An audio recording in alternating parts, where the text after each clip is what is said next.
بسم اللہ الرحمن الرحیم۔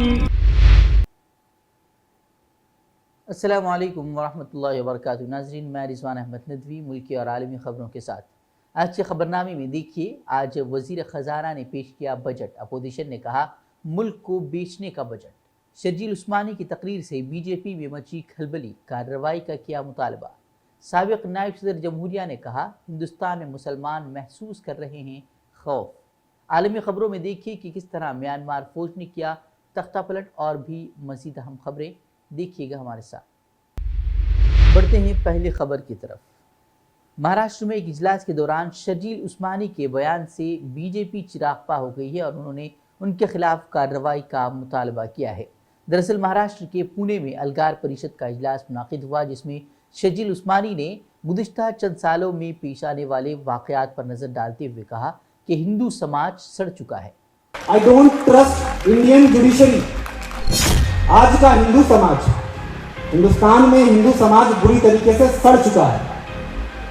جنید کو، حافظ 14 سالہ حافظ محمد جنید کو چلتی ٹرین میں ایک بھیڑ 31 بار چاقو مار کر قتل کر دیتی ہے، کوئی روکنے نہیں آتا ہے۔ 14 سال کے بچے کو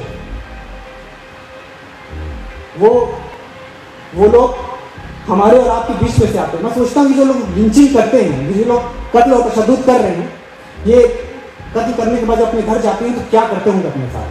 کوئی نئے طریقے سے ہاتھ دھلتے ہوں گے، کچھ دوا ملا کر نہاتے ہوں گے، کیا کرتے ہیں یہ لوگ کہ واپس آ کر ہمارے بیچ میں ہمارے ساتھ اٹھتے ہیں، بیٹھتے ہیں، کھانا کھاتے ہیں، فلمیں بھی دیکھنے جاتے ہیں، پھر اگلے دن پھر کسی کو پکڑتے ہیں، پھر قتل کرتے ہیں، پھر نارمل لائف جیتے ہیں، محبت بھی کر رہے ہیں، گھر میں باپ کا پیر بھی چھو رہے ہیں، مندر میں پوجا بھی کر رہے ہیں، لیکن پھر باہر آ کر یہی کرتے ہیں۔ اس کو اس طریقے سے نارملائز کر دیا ہے۔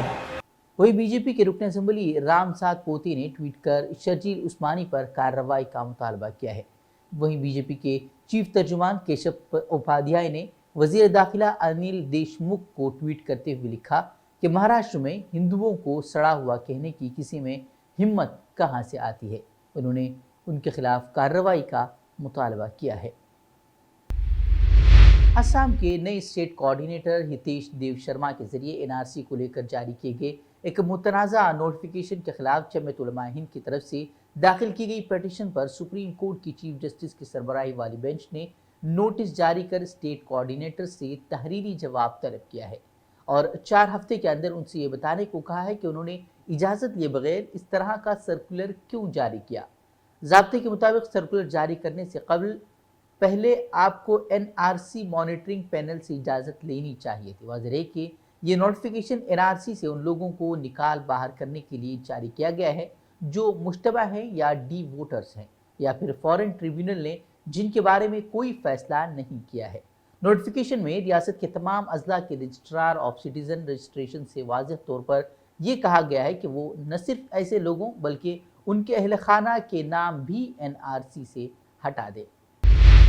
وزیر خزانہ نرملا سیتارمن نے سال 2021-22 کے لیے بجٹ سفارشات پارلیمنٹ میں پیش کر دی ہیں اور ان میں عوام کے لیے کسی بڑی راحت کا اعلان اس میں نظر نہیں آ رہا، لیکن دیکھنے کی ضرورت یہ ہے کہ بجٹ سفارشات میں جو اعلانات ہوئے ہیں اس سے قومی معیشت پٹری پر واپس آ جائے گی یا نہیں۔ لیکن اسٹاک مارکیٹ میں جس طرح کا رد عمل سامنے آیا ہے اس سے یہ بات تو صاف ظاہر ہے کہ کارپوریٹ گھرانے ان سفارشات کو لے کر کافی خوش ہیں۔ ادھر حزب اختلاف نے یہ کہنا بھی شروع کر دیا ہے کہ پیسہ حاصل کرنے کے لیے حکومت پبلک سیکٹر یونٹ کی نجی کاری بھی کر سکتی ہے۔ وہیں آج بجٹ اجلاس کی بات کی جائے تو وزیر خزانہ نرملا سیتارمن نے اعلان کیا ہے کہ موبائل آلات پر کسٹم ڈیوٹی بڑھا دی گئی ہے۔ اب سے موبائل آلات پر کسٹم ڈیوٹی 2.5% کر دیا گیا ہے، تاہم تانبے اور اسٹیل میں ڈیوٹی کم کر دی گئی ہے۔ وزیر خزانہ نرملا سیتارمن نے بزرگ شہری کے لیے خصوصی اعلان بھی کیا ہے۔ 75 برس سے زیادہ عمر کے سینئر شہریوں کو اب ٹیکس میں چھوٹ دی گئی ہے۔ اب 75 برس سے زیادہ عمر والوں کو آئی ٹی آر نہیں بھرنا ہوگا، یعنی کہ انکم ٹیکس ریٹرن انہیں نہیں بھرنا ہوگا۔ نرملا سیتارمن نے اپنی تقریر میں ٹیکہ کاری کے لیے 35,000 کروڑ روپے کا اعلان بھی کیا ہے۔ وزیر خزانہ نے کہا کہ صحت کے شعبے کے بجٹ میں 137% اضافہ کیا گیا ہے۔ مرکزی حکومت کے ذریعے پیش کردہ عام بجٹ کو کانگریس نے کسان اور زراعت مخالف قرار دیا ہے۔ ایک ایسا بجٹ دیتے جس سے ایک نئی سوچ کے ساتھ کوئی آگے بڑھتا، ابھی انہوں نے سپنے دکھائے ہیں۔ آخرکار اس بجٹ نے